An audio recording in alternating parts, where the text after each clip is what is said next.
കാട്ടിലെ ഏറ്റവും വലിയ മൃഗം ആനയാണ്. ഏറ്റവും വേഗതയുള്ളത് ചീറ്റ. ഏറ്റവും ബുദ്ധിയുള്ളത് കുറുക്കനോ കുരങ്ങനോ ആകാം. എന്നിട്ടും സിംഹം എങ്ങനെ രാജാവായി? അതിന്റെ ഉത്തരം വളരെ ലളിതമാണ്. ശാരീരികമായ പ്രത്യേകതകളിലല്ല, മറിച്ച് അവരവരുടെ മനോഭാവത്തിലാണ് ഈ രാജകീയത ഇരിക്കുന്നത്. സിംഹം നടക്കുമ്പോൾ മറ്റ് മൃഗങ്ങൾ വഴിമാറുന്നത് അതിന്റെ ആത്മവിശ്വാസവും പേടിയില്ലാത്ത സ്വഭാവവും കണ്ടിട്ടാണ്. സിംഹം വളരുന്നത് കാട്ടിലാണ്. കാടിന് ആരോടും പ്രത്യേക സ്നേഹമോ വെറുപ്പോ ഇല്ല. അത് വെറുമൊരു മൈതാനം മാത്രമാണ്. അവിടെ ചിലർ വേട്ടക്കാരാകുന്നു, ചിലർ ഇരകളാകുന്നു. നമ്മുടെ ജീവിതവും അതുപോലെയാണ്. സാഹചര്യങ്ങൾ എല്ലാവർക്കും ഒരുപോലെയാണ്. അത് എങ്ങനെ ഉപയോഗിക്കുന്നു എന്നത് നമ്മുടെ മനോഭാവത്തെ ആശ്രയിച്ചിരിക്കും. പലരും തങ്ങളുടെ പരാജയങ്ങൾക്ക് സർക്കാരിനെയോ കുടുംബത്തെയോ വിധിയെയോ പഴിചാരാറുണ്ട്. എന്നാൽ സിംഹത്തിന്റെ മനോഭാവമുള്ള ഒരാൾ സാഹചര്യങ്ങളെ കുറ്റപ്പെടുത്തി സമയം കളയില്ല. ഒരു പ്രശ്നം വരുമ്പോൾ സാധാരണക്കാരൻ പേടിച്ച് പിന്മാറുമ്പോൾ സിംഹത്തിന്റെ മനോഭാവമുള്ള വ്യക്തി ആ സാഹചര്യം വിശകലനം ചെയ്യുകയും അതിനെ നേരിടാൻ സ്വയം തയ്യാറെടുക്കുകയും ചെയ്യുന്നു. സിംഹം ആരെങ്കിലും തനിക്ക് ഭക്ഷണം എത്തിച്ചു തരുമെന്ന് പ്രതീക്ഷിക്കുന്നുണ്ടോ? ഇല്ല. അവൻ സ്വന്തം വിശപ്പിന് പരിഹാരം കാണാൻ ഇറങ്ങിത്തിരിക്കുകയാണ് ചെയ്യുന്നത്. അതുപോലെ ജീവിതത്തിൽ മാറ്റം വരണമെങ്കിൽ മറ്റാരെയെങ്കിലും ആശ്രയിക്കാതെ സ്വന്തം ജീവിതത്തിന്റെ ഉത്തരവാദിത്വം നാം തന്നെ ഏറ്റെടുക്കണമെന്നാണ് ഇവിടെ ഓർമ്മിപ്പിക്കുന്നത്. നിങ്ങൾ സാഹചര്യങ്ങളുടെ ഇരകളാണോ അതോ നിങ്ങളുടെ ജീവിതത്തിന്റെ രാജാവാണോ? എന്താണെന്ന് നിങ്ങൾക്ക് തീരുമാനിക്കാം. അതിനു മുൻപ് നിങ്ങളുടെ ചിന്തകളെ സ്വാധീനിക്കാൻ ശേഷിയുള്ള ഒരു മികച്ച പുസ്തകത്തെക്കുറിച്ച് മനസ്സിലാക്കുക. കെവിൻ അബ്ദുൾ റഹ്മാന്റെ വിഖ്യാതമായ ദ ലയൺ മൈൻഡ് സെറ്റ് എന്ന പുസ്തകമാണ് ഇന്ന് ഓഡിയോപീഡിയ ഇവിടെ പങ്കുവെക്കുന്നത്. ഇത് തീർച്ചയായും ഇനി മുന്നോട്ടുള്ള നിങ്ങളുടെ തീരുമാനങ്ങളെ സ്വാധീനിക്കുമെന്ന് എനിക്ക് ഉറപ്പുണ്ട്. നിങ്ങൾക്കും ഒരു ലയൺ മൈൻഡ് സെറ്റ് സ്വന്തമാക്കണമെന്നുണ്ടെങ്കിൽ ഈ വീഡിയോ തുടർന്ന് കാണുക. കാട് ആരോടും പ്രത്യേക താൽപര്യമോ ശത്രുതയോ കാണിക്കുന്നില്ല. ജീവിതവും അതുപോലെയാണ്. സാഹചര്യം എല്ലാവർക്കും ഒരുപോലെയാണ്. ചിലർ അവിടെ രാജാവാകുന്നു, ചിലർ ഇരകളാകുന്നു. ഇവിടെ വ്യത്യാസം വരുന്നത് ഓരോരുത്തരുടെയും മനോഭാവത്തിലാണ്. സിംഹം സാഹചര്യങ്ങളെ പഴിചാരാതെ ഉത്തരവാദിത്വം ഏറ്റെടുക്കുന്നു. മനുഷ്യന്മാർക്കിടയിലും സ്വഭാവത്തിന്റെ കാര്യത്തിൽ സിംഹത്തെപ്പോലുള്ളവരുണ്ട്. സിംഹമായി ആരും ജനിക്കുന്നില്ല. ഓരോ വേദനയും പോരാട്ടവും തിരിച്ചടികളുമാണ് ഒരാളെ സിംഹമാക്കി മാറ്റുന്നത്. കംഫർട്ട് സോണിൽ ഇരിക്കാൻ ആഗ്രഹിക്കുന്ന സാധാരണക്കാരനും റിസ്ക് എടുക്കാൻ തയ്യാറുള്ള സിംഹവും തമ്മിലുള്ള വ്യത്യാസം ഇതാണ്. വെല്ലുവിളികളെ തടസ്സങ്ങളായല്ല, അവസരങ്ങളായിട്ടാണ് സിംഹം കാണുന്നത്. നിങ്ങൾക്കും ഒരു ലയൺ മൈൻഡ് സെറ്റ് ആവശ്യമാണെങ്കിൽ നിങ്ങളും വെല്ലുവിളികളെ നേരിട്ടേ പറ്റൂ. പിന്തിരിഞ്ഞോടിയിട്ടോ കംഫർട്ട് സോണിൽ കുത്തിയിരുന്നിട്ടോ ഒരു കാര്യവുമില്ല. അതിനു പുറത്തേക്കിറങ്ങുക. പുതിയ പുതിയ സാഹചര്യങ്ങളെ നേരിടുക. അതിൽ നിന്ന് അനുഭവങ്ങൾ നേടുക. ഇത് നിങ്ങളെ സ്ട്രോങ് ആക്കി മാറ്റും. മിക്ക ആളുകളും ജീവിതത്തിൽ വിജയിക്കാൻ മോട്ടിവേഷൻ കാത്തിരിക്കുന്നവരാണ്. എന്നാൽ സിംഹത്തിന്റെ മനോഭാവമുള്ള ഒരാൾ മോട്ടിവേഷനെയല്ല, അച്ചടക്കത്തെയാണ് ആശ്രയിക്കുന്നത്. മോട്ടിവേഷൻ എന്നത് കാലാവസ്ഥ പോലെയാണ്. ഒരു ദിവസം നമുക്ക് നല്ല ആവേശം തോന്നും, അടുത്ത ദിവസം അത് കാണില്ല. ഒരു മോട്ടിവേഷൻ വീഡിയോ കാണുമ്പോൾ നമുക്ക് 2 മണിക്കൂർ ആവേശം കിട്ടിയേക്കാം. പക്ഷെ ജീവിതത്തിലെ കഠിനമായ സാഹചര്യങ്ങൾ വരുമ്പോൾ ഈ ആവേശം പെട്ടെന്ന് കെട്ടുപോകും. അതുകൊണ്ട് മോട്ടിവേഷനെ മാത്രം വിശ്വസിക്കുന്നവർക്ക് സ്ഥിരമായി വിജയിക്കാൻ കഴിയില്ല. നിങ്ങളുടെ മൂഡ് എങ്ങനെയുള്ളതാണെങ്കിലും, പുറത്ത് മഴയാണെങ്കിലും വെയിലാണെങ്കിലും മനസ്സ് വിഷമത്തിലാണെങ്കിലും നിങ്ങൾ ചെയ്യേണ്ട കാര്യങ്ങൾ കൃത്യസമയത്ത് ചെയ്യുന്നതിനെയാണ് അച്ചടക്കം എന്ന് പറയുന്നത്. സിംഹങ്ങൾ തങ്ങളുടെ വികാരങ്ങളുമായി ഒത്തുതീർപ്പിന് തയ്യാറാകില്ല. അവർ അവരുടെ വിശപ്പിനു വേണ്ടി എന്തും ചെയ്യുന്നു. ദിനചര്യകൾ കൃത്യമായി പാലിക്കുന്നു. നിങ്ങളുടെ ഒരു കാര്യത്തിനും മുടക്കം വരാതെ നിങ്ങൾ നിങ്ങളുടെ പ്രവൃത്തികൾ തുടർന്നുകൊണ്ടേയിരിക്കുക. എന്ത് സാഹചര്യവും എന്ത് കാലാവസ്ഥയും നിങ്ങളുടെ ലക്ഷ്യത്തിനു മുന്നിൽ തടസ്സമായി വന്നാലും നിങ്ങൾ മുന്നോട്ട് തന്നെ പോവുക. നിങ്ങളുടെ ദിവസത്തിന്റെ തുടക്കം എങ്ങനെയാണോ അതുപോലെയായിരിക്കും ആ ദിവസം മുഴുവൻ. സിംഹം ഉണരുന്നത് തന്നെ തന്റെ ഇരയെ പിടിക്കുക എന്ന ലക്ഷ്യത്തെക്കുറിച്ച് ചിന്തിച്ചുകൊണ്ടായിരിക്കും. അവൻ ഇൻസ്റ്റാഗ്രാം സ്ക്രോൾ ചെയ്യാനോ ഉറക്കം നീട്ടിവെക്കാനോ സമയം കളയാറില്ല. നമ്മളെപ്പോലെ ഒരു ശക്തമായ മോർണിംഗ് റൂട്ടീൻ ഉണ്ടാക്കിയെടുക്കുക എന്നത് സിംഹത്തിന്റെ മൈൻഡ് സെറ്റ് ലഭിക്കാൻ നിങ്ങൾക്കും അത്യാവശ്യമാണ്. ഇവിടെ വേണ്ടത് അച്ചടക്കമാണ്. അച്ചടക്കം എങ്ങനെ വളർത്തിയെടുക്കാം എന്ന് നോക്കാം. പല്ല് തേക്കുന്നത് പോലെ തന്നെ പ്രധാനമാണ് വായനയും വ്യായാമവും ജോലിയും എന്ന് ഉറപ്പിക്കുക. അവിടെ ചെയ്യാതിരിക്കുക എന്നൊരു ഓപ്ഷൻ ഉണ്ടാവരുത്. ഓരോ ദിവസവും രാത്രി ഒരു ഡയറിയിൽ നിങ്ങളുടെ പുരോഗതി എഴുതുക. ഇന്ന് ഞാൻ എന്റെ മടികളെയോ അതോ എന്നെ തന്നെയോ ആണോ തോൽപ്പിച്ചത് എന്ന് സ്വയം ചോദിക്കുക. മോട്ടിവേഷൻ നിങ്ങളെ ഒരു തുടക്കം നൽകാൻ സഹായിച്ചേക്കാം, പക്ഷെ അച്ചടക്കം മാത്രമാണ് നിങ്ങളെ ലക്ഷ്യസ്ഥാനത്ത് എത്തിക്കുന്നത്. സാധാരണക്കാരും അസാധാരണക്കാരും തമ്മിലുള്ള വ്യത്യാസം അവർ കാണിക്കുന്ന ഈ കഠിനമായ അച്ചടക്കമാണ്. ഇനി സാഹചര്യങ്ങളുടെയും ചുറ്റുപാടുകളുടെയും സ്വാധീനത്തെക്കുറിച്ച് നോക്കാം. നിങ്ങൾ എത്രത്തോളം മോട്ടിവേറ്റഡ് ആണെങ്കിലും എത്ര വലിയ അച്ചടക്കമുള്ളവനാണെങ്കിലും നിങ്ങൾ നിൽക്കുന്ന സാഹചര്യം മോശമാണെങ്കിൽ നിങ്ങൾക്കൊരു സിംഹമാകാൻ കഴിയില്ല. സിംഹം കാട്ടിൽ രാജാവായിരിക്കുന്നത് അവിടുത്തെ കഠിനമായ സാഹചര്യങ്ങൾ അവനെ അതിന് പ്രാപ്തനാക്കുന്നതുകൊണ്ടാണ്. അതേ സിംഹത്തെ ഒരു സർക്കസിലോ മൃഗശാലയിലോ ഇട്ടാൽ ഏതാനും വർഷങ്ങൾക്കുള്ളിൽ അവൻ തന്റെ വീര്യം മറന്ന് വെറും ഒരു സാധാരണ മൃഗമായി മാറും. നമ്മുടെ വളർച്ചയെ ബാധിക്കുന്ന 3 തരം സാഹചര്യങ്ങളെക്കുറിച്ച് ദ ലയൺ മൈൻഡ് സെറ്റ് വിശദീകരിക്കുന്നുണ്ട്. ഒന്ന്, ചുറ്റുമുള്ള ആളുകൾ. നിങ്ങളുടെ സുഹൃത്തുക്കളോ കുടുംബാംഗങ്ങളോ സഹപ്രവർത്തകരോ നിങ്ങളെ മുന്നോട്ട് നയിക്കുന്നവരാണോ എന്ന് നിങ്ങൾ തന്നെ സ്വയം ചോദിക്കുക. അതോ എപ്പോഴും പരാതി പറയുന്നവരും നിങ്ങളെ തളർത്തുന്നവരുമാണോ അവർ? നിങ്ങൾ കൂടുതൽ സമയം ചെലവഴിക്കുന്ന 5 പേരുടെ ശരാശരിയാണ് നിങ്ങൾ എന്ന് പറയാറില്ലേ? ഈ 5 പേര് നിങ്ങളുടെ ലക്ഷ്യത്തിനായി നിങ്ങൾക്കൊപ്പം നിൽക്കുന്നവരാണോ എന്ന് നിങ്ങൾ ശ്രദ്ധിക്കുക. രണ്ടാമതായി, മാനസികമായ ഭക്ഷണമാണ് വേണ്ടത്. നിങ്ങൾ സോഷ്യൽ മീഡിയയിൽ എന്ത് കാണുന്നു, എന്ത് വായിക്കുന്നു, ആരെ കേൾക്കുന്നു എന്നത് നിങ്ങളുടെ ചിന്താഗതിയെ രൂപപ്പെടുത്തുന്നുണ്ട്. നിങ്ങളുടെ മാനസിക ഡയറ്റാണ് നിങ്ങളുടെ മാനസിക വിധി നിശ്ചയിക്കുന്നത്. അതുകൊണ്ട് തന്നെ നിങ്ങളുടെ ലക്ഷ്യങ്ങൾ തെറ്റിക്കുന്ന കാര്യങ്ങൾ നിങ്ങൾ പിന്തുടരാതിരിക്കുക. പകരം നിങ്ങളെ ലക്ഷ്യങ്ങളിലേക്ക് നയിക്കുന്ന, മോട്ടിവേറ്റഡ് ആകുന്ന കാര്യങ്ങളെ നിങ്ങൾ കൃത്യമായി നിരീക്ഷിക്കുക. സോഷ്യൽ മീഡിയ അതിനായി ഉപയോഗപ്പെടുത്തുക. 3, ഭൗതിക സാഹചര്യം, ഫിസിക്കൽ സ്പേസ്. നിങ്ങളുടെ വീട്, നിങ്ങളുടെ ജോലിസ്ഥലം എന്നിവ എത്രത്തോളം വൃത്തിയുള്ളതും ക്രമീകരിക്കപ്പെട്ടതുമാണ്? അലങ്കോലമായ ഒരു സ്ഥലം നിങ്ങളുടെ ശ്രദ്ധ തിരിക്കുകയും ഉൽപാദനക്ഷമത കുറയ്ക്കുകയും ചെയ്യും. സിംഹത്തിന്റെ മൈൻഡ് സെറ്റ് വളർത്താൻ ഈ 3 സാഹചര്യങ്ങളെയും നിങ്ങൾ കൃത്യമായി വിലയിരുത്തുക. അതിൽ ടോക്സിക്കായ ആളുകൾ പറയുന്ന കാര്യങ്ങൾ നിങ്ങൾ ചെവിക്കൊള്ളാതിരിക്കുക. നിങ്ങളുടെ ചുറ്റുപാടുകളെ നിങ്ങൾക്ക് അനുകൂലമാക്കി മാറ്റാൻ ശ്രമിക്കുക. തീർച്ചയായും ഒരു ലയൺ മൈൻഡ് സെറ്റ് കരസ്ഥമാക്കാനും നിങ്ങളുടെ ലക്ഷ്യത്തിലേക്ക് എത്താനും നിങ്ങൾക്ക് സാധിക്കും. ലയൺ മൈൻഡ് സെറ്റ് വളർത്തിയെടുക്കാൻ അപ്പോൾ എന്ത് ചെയ്യണമെന്നറിയണ്ടേ? ടോക്സിക്കായ ആളുകളിൽ നിന്ന് അകലം പാലിക്കുകയാണ് ആദ്യം വേണ്ടത്. നിങ്ങളുടെ സ്വപ്നങ്ങളെ കളിയാക്കുന്നവരോ എപ്പോഴും നെഗറ്റീവ് സംസാരിക്കുന്നവരോ ആയ ആളുകളിൽ നിന്ന് അകന്നു നിൽക്കുക. ഇത് ലയൺ മൈൻഡ് സെറ്റിലെ ആദ്യത്തെ ചുവടുവയ്പ്പാണ്. രണ്ടാമതായി, ഒരു ഗ്രോത്ത് സർക്കിൾ ഉണ്ടാക്കുക. നിങ്ങളെക്കാൾ അറിവുള്ള, നിങ്ങളെ വെല്ലുവിളിക്കുന്ന, നിങ്ങൾക്ക് പ്രചോദനം നൽകുന്ന ആളുകളുമായി സൗഹൃദം സ്ഥാപിക്കുക. മൂന്നാമതായി, ഡിജിറ്റൽ എൻവയോൺമെന്റ് മാറ്റിയെടുക്കുക.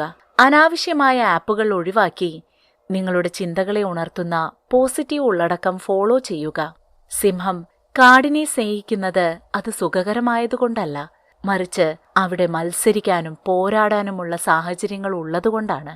ശരിയായ സാഹചര്യത്തിൽ നിന്നാൽ മാത്രമേ നിങ്ങളിലെ സിംഹത്തെ നിങ്ങൾക്ക് പുറത്തെടുക്കാൻ സാധിക്കുകയുള്ളൂ. ഇനി നമുക്ക് നമ്മുടെ ജീവിതത്തിലെ ഏറ്റവും വലിയ പേടിയെക്കുറിച്ച് സംസാരിക്കാം. പരാജയം. എല്ലാവരും ഭയപ്പെടുന്ന കാര്യമാണ് ഈ പരാജയം. ഇതിനെ എങ്ങനെ ഒരു സിംഹത്തിന്റെ കണ്ണിലൂടെ കാണാമെന്ന് നോക്കാം. ലോകത്തിലെ ഏറ്റവും വലിയ തെറ്റിദ്ധാരണ സിംഹം ഒരിക്കലും തോൽക്കാറില്ല എന്നതാണ്. എന്നാൽ സത്യമതല്ല. സിംഹം തന്റെ വേട്ടയാടലുകളിൽ പലപ്പോഴും പരാജയപ്പെടാറുണ്ട്. പക്ഷേ ആ തോൽവി സിംഹത്തെ തളർത്താറില്ല. സാധാരണക്കാർ തോൽവിയെ ഒരു അവസാനമായി കാണുന്നു. എന്നാൽ ലയൺ മൈൻഡ് സെറ്റിൽ പരാജയമെന്നാൽ അടുത്തുള്ള വിജയത്തിലേക്കുള്ള ഒരു ചവിട്ടുപടിയാണ്. തോൽക്കുക എന്നാൽ വീഴുക എന്നല്ല, മുന്നോട്ട് വീഴുക എന്നാണ്. ഓരോ തോൽവിയിലും നിങ്ങൾ എന്തെങ്കിലും പുതിയത് പഠിക്കുന്നുണ്ട്. ഫെയിൽ എന്നാൽ ഫസ്റ്റ് അറ്റംപ്റ്റ് ഇൻ ലേണിംഗ് എന്നാണ്. സിംഹം ഒരിരയെ പിടിക്കാൻ പരാജയപ്പെടുമ്പോൾ അവൻ കരഞ്ഞുകൊണ്ടിരിക്കില്ല. പകരം തന്റെ തന്ത്രത്തിൽ എവിടെയാണ് പിഴച്ചത് എന്ന് വിശകലനം ചെയ്യും. അടുത്ത തവണ അവൻ കൂടുതൽ വേഗതയിലും കരുത്തിലും വേട്ടയ്ക്കിറങ്ങും. പരാജയത്തെ നിങ്ങളും ഇന്ധനമാക്കി മാറ്റുക. മറ്റുള്ളവരുമായി സ്വന്തം കഴിവുകളെ ഒരിക്കലും താരതമ്യം ചെയ്യരുത്. മറ്റൊരാളുടെ വിജയം കണ്ട് നിരാശപ്പെടരുത്. പകരം നിങ്ങളുടെ ഇന്നലത്തെ അവസ്ഥയുമായി നിങ്ങളെ താരതമ്യം ചെയ്യുക. ഞാൻ പരാജയപ്പെട്ടു എന്നതിനു പകരം ഞാൻ പുതിയൊരു കാര്യം പഠിച്ചു എന്ന് നിങ്ങൾ സ്വയം പറയുക. അതോടൊപ്പം തന്നെ അടുത്ത വേട്ടയ്ക്കായി നിങ്ങൾ തയ്യാറെടുക്കുക. സിംഹം ഒരൊറ്റ തോൽവിയിൽ തളർന്ന് വിശ്രമിക്കാറില്ല. അവൻ തന്റെ പരിക്കുകൾ ഉണക്കി അടുത്ത പ്രഭാതത്തിൽ തന്നെ വേട്ട തുടങ്ങുന്നു. പരാജയം നിങ്ങളെ തകർക്കാനല്ല, മറിച്ച് നിങ്ങളെ കൂടുതൽ ശക്തനാക്കാനാണ് വരുന്നത്. ആവർത്തിച്ചുള്ള പരാജയങ്ങൾക്കിടയിലും എഴുന്നേറ്റ് നിൽക്കുന്നവനാണ് യഥാർത്ഥ സിംഹം. ശരീരം തളരുമ്പോഴും സാഹചര്യങ്ങൾ എതിരാകുമ്പോഴും ലോകം മുഴുവൻ നിന്നെക്കൊണ്ട് കഴിയില്ല എന്ന് പറയുമ്പോഴും പതറാതെ നിൽക്കാനുള്ള കഴിവാണ് മാനസികമായ കരുത്ത്. യഥാർത്ഥ പോരാട്ടം നടക്കുന്നത് പുറത്തുള്ള മൈതാനത്തിലല്ല, മറിച്ച് നമ്മുടെ ചിന്തകളിലാണ്. മനസ്സിൽ ജയിക്കുന്നവൻ മാത്രമേ ജീവിതത്തിലും ജയിക്കുകയുള്ളൂ. ഭയം, സംശയം, മടി എന്നിവയെ കീഴടക്കുന്നവനാണ് യഥാർത്ഥ സിംഹം. ഇരയെ വേട്ടയാടുമ്പോൾ സിംഹം പ്രകോപിതനാകുകയല്ല, മറിച്ച് അതീവ ശാന്തനായി തന്ത്രങ്ങൾ മെനയുകയാണ് ചെയ്യുന്നത്. പരിഭ്രാന്തനാകുന്നവൻ പരാജയപ്പെടും. ജീവിതത്തിലെ പ്രതിസന്ധികളിൽ ശാന്തനായി ചിന്തിക്കാൻ ശീലിക്കുക. എനിക്ക് സുഖമില്ല, ഭാഗ്യമില്ല, പണമില്ല തുടങ്ങിയ ന്യായങ്ങൾ സിംഹത്തിന്റെ നിഘണ്ടുവിലില്ല. എന്ത് ചെയ്യണം, എങ്ങനെ ചെയ്യണം, അത് ഇപ്പോൾ തന്നെ ചെയ്യണം. ഇതാണ് സിംഹത്തിന്റെ രീതി. ഭയം തോന്നിയാലും ധൈര്യത്തോടെ നിൽക്കും. ദേഷ്യം വന്നാലും ചിന്തിച്ച് പ്രവർത്തിക്കും. വികാരങ്ങൾക്ക് അടിമയാകാതെ വിവേകത്തോടെ തീരുമാനങ്ങൾ എടുക്കുന്നതാണ് മാനസിക കരുത്ത് എന്ന് പറയുന്നത്. ഈ മാനസിക കരുത്ത് എങ്ങനെ വളർത്തിയെടുക്കാം? അതിനായി ആദ്യം വേണ്ടത് പോസിറ്റീവ് സെൽഫ് ടോക്കാണ്. നിങ്ങൾ നിങ്ങളോട് തന്നെ സംസാരിക്കുന്നത് എപ്പോഴും പോസിറ്റീവായിരിക്കണം. ഞാനൊരു സിംഹമാണ്, എനിക്കിത് നേരിടാൻ സാധിക്കുമെന്ന് ഉറപ്പിച്ചു പറയുക. നിങ്ങൾ സ്ട്രോങ് ആണെന്ന് നിങ്ങളുടെ ഉപബോധ മനസ്സും വിശ്വസിക്കണം. കംഫർട്ട് സോണിൽ നിന്ന് പുറത്തു വരാൻ ശ്രമിക്കുക. ചെറിയ പ്രയാസമുള്ള കാര്യങ്ങൾ, ഉദാഹരണത്തിന് രാവിലെ നേരത്തെ എഴുന്നേൽക്കുന്നത്, വ്യായാമം ചെയ്യുന്നത്, ഇത്തരത്തിൽ നിങ്ങൾക്ക് എന്തിനാണോ മടിയുള്ളത് ആ കാര്യങ്ങൾ ചെയ്ത് മനസ്സിനെ പാകപ്പെടുത്തുക. അടുത്തതായി നിങ്ങളുടെ ലക്ഷ്യം എന്താണ് എന്ന് നിങ്ങൾ വിഷ്വലൈസ് ചെയ്യുക. നിങ്ങളത് നേടിക്കഴിഞ്ഞു എന്ന് ദിവസവും കുറച്ചു സമയം കണ്ണടച്ച് സങ്കൽപ്പിക്കുക. ഇത് നിങ്ങളുടെ ആത്മവിശ്വാസം വർദ്ധിപ്പിക്കുന്നു. സിംഹം കാട്ടിൽ ഒറ്റയ്ക്ക് നടക്കാൻ ഇഷ്ടപ്പെടുമെങ്കിലും അവൻ തന്റെ കൂട്ടത്തിന്റെ ഉത്തരവാദിത്വം ഏറ്റെടുക്കുന്ന ഒരു മികച്ച നേതാവ് കൂടിയാണ്. യഥാർത്ഥ നേതൃത്വം എന്നത് മറ്റുള്ളവരുടെ മേൽ അധികാരം കാണിക്കലല്ല, മറിച്ച് അവരെ പ്രചോദിപ്പിക്കലാണ്.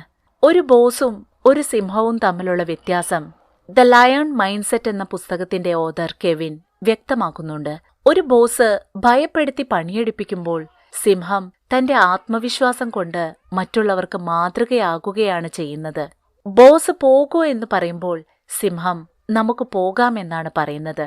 അവൻ ആദ്യം യുദ്ധക്കളത്തിലേക്ക് ഇറങ്ങുന്നു, പിന്നീടാണ് കൂടെയുള്ളവരെ ഇറക്കുക. ഇതെല്ലാം നേതൃത്വ പാടവത്തിന്റെ ഉദാഹരണങ്ങളാണ്.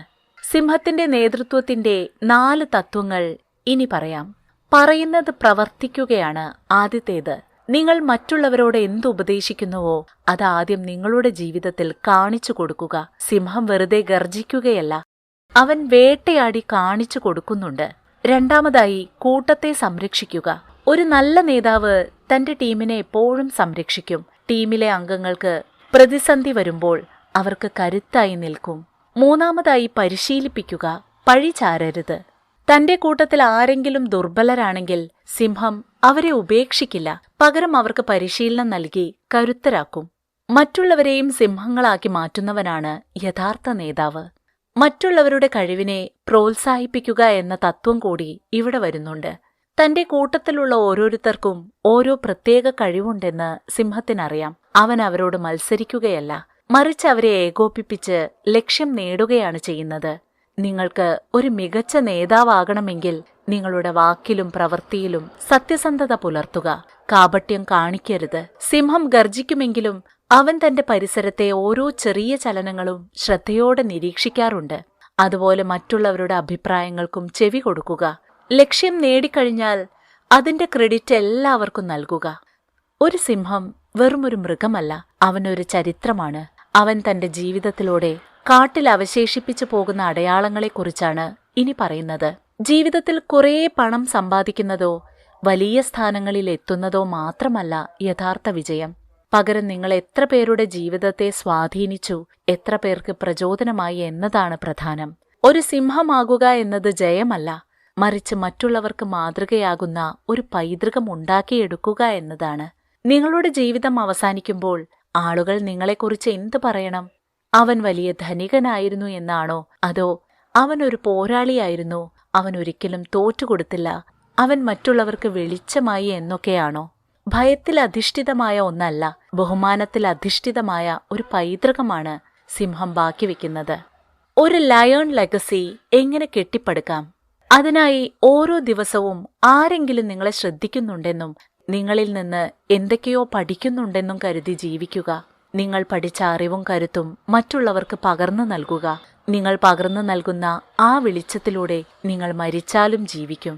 സത്യസന്ധത, ധൈര്യം, അച്ചടക്കം എന്നിവ സിംഹത്തിന്റെ സ്വഭാവങ്ങളാണ്. ഇവ ജീവിതകാലം മുഴുവൻ നിങ്ങളും കാത്തു സൂക്ഷിക്കാൻ ശ്രമിക്കുക. നിങ്ങളുടെ വീഴ്ചകളും തോൽവികളും അതിജീവനവും എല്ലാം ചേർത്ത് മനോഹരമായൊരു കഥയായി നിങ്ങളുടെ ജീവിതത്തെ മാറ്റുക. മറ്റൊരാൾക്കും തകർക്കാൻ കഴിയാത്ത വിധം ശക്തമായ ഒരു ബ്രാൻഡായി നിങ്ങളുടെ പേര് മാറണം. ലയൺ മൈൻഡ്സെറ്റ് ഇപ്പോൾ നിങ്ങളുടെ കയ്യിലുണ്ട്. ഇനി നിങ്ങൾ എന്ത് ചെയ്യുമെന്ന് നിങ്ങൾ തന്നെ വേണം തീരുമാനിക്കാൻ. ഇത് വെറുതെ കേട്ടിരിക്കുമോ അതോ യഥാർത്ഥ ലോകത്ത് ഒരു സിംഹത്തെ പോലെ ജീവിച്ചു കാണിക്കുമോ എന്ന് എനിക്കറിയാൻ താല്പര്യമുണ്ട്. നിങ്ങളിത് പിന്തുടരാൻ ശ്രമിക്കുമെങ്കിൽ ഈ വീഡിയോയ്ക്ക് താഴെ കമന്റ് ബോക്സിൽ ലയൺ മൈൻഡ്സെറ്റ് എന്ന് തീർച്ചയായും കമന്റ് ചെയ്യണേ. കഥകൾ അവസാനിച്ചേക്കാം, പക്ഷെ പൈതൃകം അവിടെ നിന്നാണ് തുടങ്ങുന്നത്. ലയൺ മൈൻഡ്സെറ്റ് എന്ന പുസ്തകത്തിലൂടെയുള്ള ഈ യാത്ര നിങ്ങൾക്ക് ഇഷ്ടപ്പെട്ടു എന്ന് കരുതുന്നു. ഇത് നിങ്ങളുടെ ജീവിതത്തിൽ ഏറ്റവും വലിയ മാറ്റമുണ്ടാക്കുമെന്ന് ഞാൻ പ്രതീക്ഷിക്കുന്നു. ഓർമ്മിക്കുക, നിങ്ങളുടെ വിജയത്തിനും പരാജയത്തിനും ഉത്തരവാദി നിങ്ങൾ മാത്രമാണ്. എനിക്ക് എന്തു തോന്നുന്നു എന്നതിനല്ല, ഞാൻ എന്ത് ചെയ്യണം എന്നതിനാണ് മുൻഗണന നൽകേണ്ടത്. ഓരോ വീഴ്ചയും നിങ്ങളെ കൂടുതൽ കരുത്തനാക്കുകയാണ് ചെയ്യുന്നതെന്ന്